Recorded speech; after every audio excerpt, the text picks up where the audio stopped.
복잡하고 어려운 뉴스 제가 쉽게 풀어드리겠습니다. 문현진의 뉴스창 시간입니다. 자, 오늘도 많은 뉴스가 쏟아져 나오고 있고 또 그리고 정치를 알기 위해서 또 뉴스를 봐야 하긴 하는데 해석이 어렵죠. 제가 쉽게 풀어드리겠습니다. 자, 오늘도 많은 뉴스들을 이렇게 또 볼 거기 때문에 많이 도움이 되신다면은 좋아요와 구독 꼭 눌러주시길 바라면서 바로 출발해 보도록 할게요.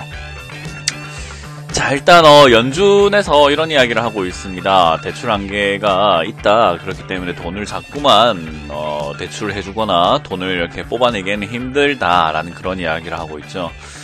뉴스창을 꾸준히 봐오신 분들이라고 한다면 다 아실 거예요. 제가 연준에서 끝없이 돈을 뿌려댈 수는 없다라고 말씀을 드렸어요.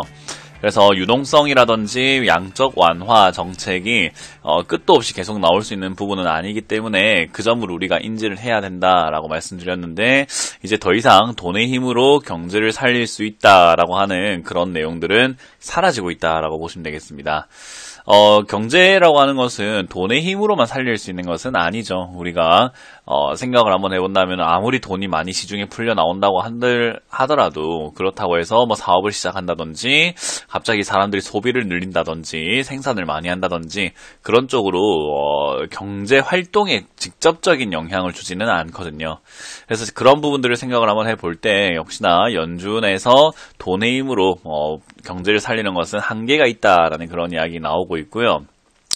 아무래도 이제 그러다 보니까 연준에 기대를 했던 그런 흐름들 좀 많이 꺼지고 있지 않나 싶습니다. 그래서 요즘에 경제라든지 이런 부분에 대한 심각성을 알다 보니까 역시 지수 역시도 쭉쭉 밀려 내려가는 그런 흐름들 나오고 있는 것 같습니다. 아무래도 이런 하락은 예상 가능했던 부분이기 때문에 여러분들도 뉴스창 시간을 꾸준히 봐오셨다고 한다면은 쉽게 눈치채지 않았을까 생각이 드네요. 그리고 역시나 이제 경제가 나아지기 위해서는 전 세계 무역 체계와 무역의 그런 분위기가 좀 원활하게 돌아가야 된다라는 그런 것을 생각해 볼 수 있겠죠. 근데 이제 그러려고 한다면 역시나 모든 외교 문제라든지 전 세계 경제 외교가 상당히 잘 좀 윤활유가 뿌려진 것처럼 굉장히 매끈하게 흘러가야 되는데, 트럼프는 이제 이런 이야기를 하고 있죠. 유엔에 중국에다가 코로나 책임을 물어야 한다 라는 이야기로 역시나 중국과의 관계를 조금 악화시켜내려고 하고 있습니다. 미중 무역 전쟁이라는 내용도 제가 수없이 이제 무료 강연을 통해서 그리고 여러 가지 영상들을 통해서 다뤄왔던 내용이라 보니까 좀 잘 아실 수 있을 것 같은데, 유엔에 이제 저런 이야기를 하게 되는 것은 역시나 미국 입장에서는 1위, 그러니까 달러 패권의 1위를 굉장히 굳건하게 지켰던 그 자리를 2위인 중국이 자꾸 덤비다 보니 아무래도 미국 입장에서는 견제를 할 수밖에 없고 공격을 할 수밖에 없는 분위기가 만들어졌다라고 생각하시면 되겠습니다. 그래서 트럼프 대통령이 저렇게 하는 것이 트럼프 대통령만의 문제는 아니고요. 지금 이제 트럼프 대통령과 상대 진영에 있는 조 바이든이라고 하는 후보조차도 역시 미국 견제와 중국 견제와 중국을 조금은 눌러놔야 된다라고 하는 그런 대중국 정책은 결국 똑같거든요. 그래서 미국 입장에서는 중국을 눌려야 하는 것은 아무래도 숙명인 것 같습니다. 그런 분위기 속에서 전 세계 경제가 원활하게 다시 살아날 것인가 라고 한다면은 그렇지 않다라고 봐야 되겠죠. 그래서 이제 아무래도 이런 여러 가지 악조건 속에서도 많은 분들께서는 증시가 아무래도 눈에 보여지는 것만으로는 자꾸 올라가다 보니까 증시가 좋다 또는 지금은 기회다라고 이렇게 생각하시는 분들도 많았던 것 같습니다. 그러다 보니 역시 계속 저금리 시대가 진행이 되다 보니까 아무래도 계속 은행에 돈이 있어봤자 은행이 돈이 불지도 않고 불어나지 않을 것 같으면은 내가 은행에다 돈을 맡길 이유가 뭐가 있어 라고 하면서 많은 분들이 준비가 되지 않은 채로 자꾸 투자를 하려고 하는 거죠. 제가 계속 방송에서도 그렇고 무료 강연에서도 그렇고 항상 걱정이 된다, 그리고 신경이 많이 쓰이고 이런 거 안타깝다라고 말씀을 드리는데, 많은 분들께서 준비가 되지 않은 상태에서 주식을 하다 보니까 아무래도 좋은 일보다는 안 좋은 일이 더 많이 일어나겠죠. 그건 자명한 사실이거든요. 여러분들께서도 지금 계좌 상태가 좋지 않다라고 한다면은 그 누구의 탓도 아닙니다. 내가 아무것도 몰랐기 때문에 생기는 일이다라고 생각하시면 되고요. 아무래도 이제 시대인 만큼 많은 분들께서 돈을 좀 계속 묻어놔봤자 뭐 하겠느냐, 돈이 불지도 못하고, 또는 돈의 가치가 자꾸 줄어드는 거 아닌가, 나의 자산의 가치가 줄어드는 거 아닌가라는 그런 조바심 때문에 오히려 빚까지 내서 투자를 하시거나 퇴직연금이라든지 퇴직금 가지고 이제 투자하시는 분들도 굉장히 많아졌다라는 거죠.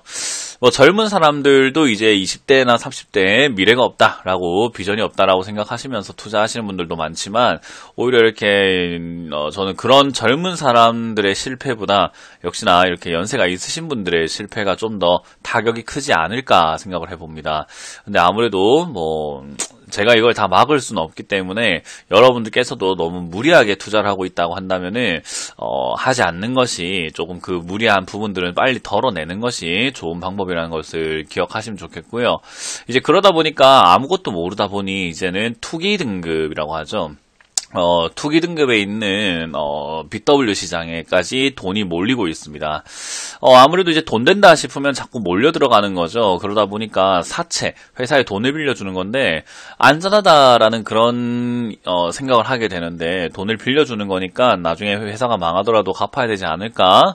그러면 좀 상대적으로 주식보다는 안전하지 않을까라고 생각하면서 투자를 하시지만은, 사실은 BW라든지 채권도 위험합니다. 회사가 부도나거나 뭐 돈을 못 갚겠다고 선언을 해버리게 되면은 순위 자체가 투기 등급이 돼버리게 되면은, 순위 자체에서도 좀 안 좋은 채권들도 굉장히 많고요.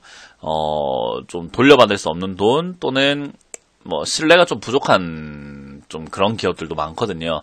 근데 이제 그런 것들을 뭐 파생 상품으로 묶는다든지, 또는 이제 그런 부분들 잘 모르고 그냥 은행 금리보다는 좀 더 낫지 않을까라는 생각에 그냥 투자하시는 분들도 좀 많으신 것 같은데, 제 생각엔 그거 지금 전부 다 돈 다 갖다 버리고 있는 겁니다. 그렇기 때문에 아무래도 여러분들께서도 이제 혹시나 돈 된다 싶으면 투자하고 있지는 않은지, 그게 이제 꼭 BW라든지 투기 등급이 아니더라도 주식시장에서도 너무 급등주만 쫓아다니고 계시는 건 아닌지, 그린 뉴딜이라든지 뭐 디지털 뉴딜 이런 이야기 나오게 되면은 뭔지는 모르지만 일단 투자하고 보시는 건 아닌지, 그런 것들 한번 돌이켜봐야 되지 않을까 싶습니다.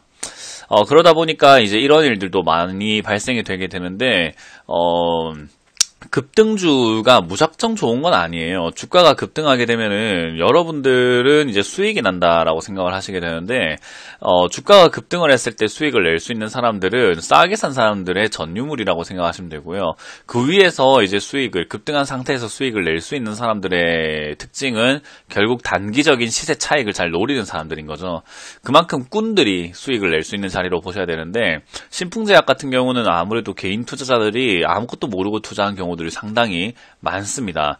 근데 이제 그렇게 급등하고 나니까 아무래도 기업 입장에서는 너무 좋죠. 우리 회사, 또는 내가 가진 회사가 내가 뭐 예를 들어서 내가 라면을 파는 회사인데, 라면을 팔아보니까 야, 이거 1년에 1억 이상 팔기가 힘들다, 큰일 났네, 더 팔고 싶은데 너무 어렵다, 너무 힘들다 하고 있는데, 어떤 누군가가 우리 회사에서 라면에 있는 그 스프가 치료 효과가 있네, 만에 그런 이야기를 이야기하면서, 치료 효과가 있는지 없는지는 난 진짜 눈꽃만큼도 모르지만, 주가가 사람들은 잘 모르지만 그것 때문에 1000%, 2000% 막 올라가서 10배, 20배 올라갔다.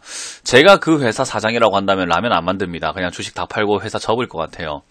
그렇게 생각을 한번 해보신다면은, 신풍제약이라는 종목, 또는 그 외의 기업들의 사장들, 내부자들, 기업 입장에서는 당연히 팔고 싶지 않을까요? 그러다 보니까 주가가 고점에서 2000억치의 자사주를 판다라고 하는데, 비중으로 친다면은 그렇게 많은 돈은 아니지만 적은 비중으로도 회사가 급등하기 전에 이익금, 또는 급등하기 전에 뭐 마련할 수 없었던 자금들을요, 상당히 쉽게 마련했다라는 거죠. 자, 그렇게 마련한 자금으로 과연 이 회사들이 정말로 사업을 위해서, 미래를 위해서 온전히 그 돈들을 다시 재투자한다고 한다면은 뭐 회사 규모가 더 커질 수도 있겠지만, 인간의 욕심 끝이 없잖아요. 여러분들도 돈 욕심 때문에 주식을 하고 있듯이, 기업을 하고 있는 사람들도 돈 욕심 때문에 하고 있는 거고, 신풍제약마저도 돈 욕심이 있을 겁니다. 그렇다는 말은 이 사람들도 항상 그런 돈에 대한 어떤 그 유혹에 노출되어 있지 않을까라는 것을 여러분들이 좀 생각해 봐야 되지 않을까 싶네요. 그래서 신풍제약뿐만 아니라 뭐 LG화학도 물적 분할을 한다, 또는 신규 상장을 통해서 기업이 돈을 자꾸 빨아당기려고 한다. 여러분들에게 갑자기 갑자기 유상증자를 해서 회사들이 갑자기 돈을 달라고 한다. 또는 여러 가지 이야기들로 인해서 회사가 돈을 마련하기 위한 행동들을 많이 한다. 주가를 부양시켜 놓고 유상증자를 한다. 액면 분할을 한다. 그리고 주가를 급등시켜 놓고 신풍제약처럼 비중 또는 가지고 있는 지분을 매각한다.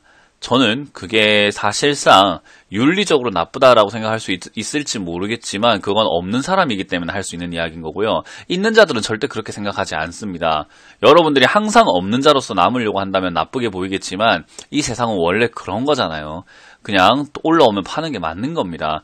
그래서 저는 신풍제약이 저렇게 매각을 했다라는 것 자체가 투자자들 손실을 우려했다라든지 뭐 투자자들을 배려를 안 했다라는 이야기 솔직히 좀 너무 동화 같은 이야기 아닌가 싶습니다. 배려를 왜 합니까? 여러분들 주가 올라가면 파는 거 당연한 거 아니겠습니까? 그러니까 그 점을 이해를 하고 인정을 하고 앞으로는 내가 올라갔을 때 파는 사람이 되자라는 게 저의 투자 철학이죠. 그래서 이런 모럴 해저드라고 하는 그런 내용들이 계속 많아질 수밖에 없는 게 올 하반기와 내년 상반기가 될 것 같습니다. 그러다가 우후죽순 사라지는 기업들도 많아질 것 같은데 사라진다라는 뜻은 결국 주식이 없어진다. 상패가 된다. 내 돈이 휴지 조각이 된다라는 것을 기억하셔야 될 것 같습니다. 그래서 지금 경제가 안 좋다 보니까 주식시장에 상장되어 있는 기업은 언제나 안전할 것이다. 내 종목은 그냥 반토막이 날지언정 뭐 상패가 되지는 않을 것이다. 뭐 그런 생각을 하시고 계시는 것 같은데 좀 돌다리도 두들겨 봐야 되지 않을까라는 생각이 듭니다. 자, 그래서 지금 역시 뉴스가 매주 제가 뉴스창 시간을 진행을 하면서 여러분들께 보여드리는 뉴스가 긍정적인 뉴스보다는 부정적인 뉴스가 훨씬 더 많습니다. 근데 부정적인 뉴스들은 거의 다 실체가 있는 반면에 긍정적인 뉴스는 실체가 없이 그냥 뜬구름만 잡는 경우들이 좀 많이 있는 것 같아요. 그래서 여러분들이 너무 긍정적인 쪽에 치우쳐 계시기보다는 이렇게 시장 현 상태가 좋지 않다라는 뉴스들이 계속 나오고 있었구나 라는 걸 인지하시면 좋겠고요. 이런 걸 인지하심에도 불구하고 투자를 하시다가 실패하신다는 것은 여러분들이 그 신호를 제대로 파악하지 않았거나 또는 알면서도 내가 실수한 거기 때문에 만약에 생기는 실패에 대해서도 겸허히 받아들여야 된다는 것을 명심하셨으면 좋겠어요. 나는 그렇게 명심하고 싶지 않고 실패 안 했으면 좋겠어요 라고 한다면 지금이라도 당장 정신 차리시면 좋을 것 같습니다. 정신 차리셔야 내 돈을 지킬 수 있다는 거 그 점만 기억하시면 좋을 것 같습니다.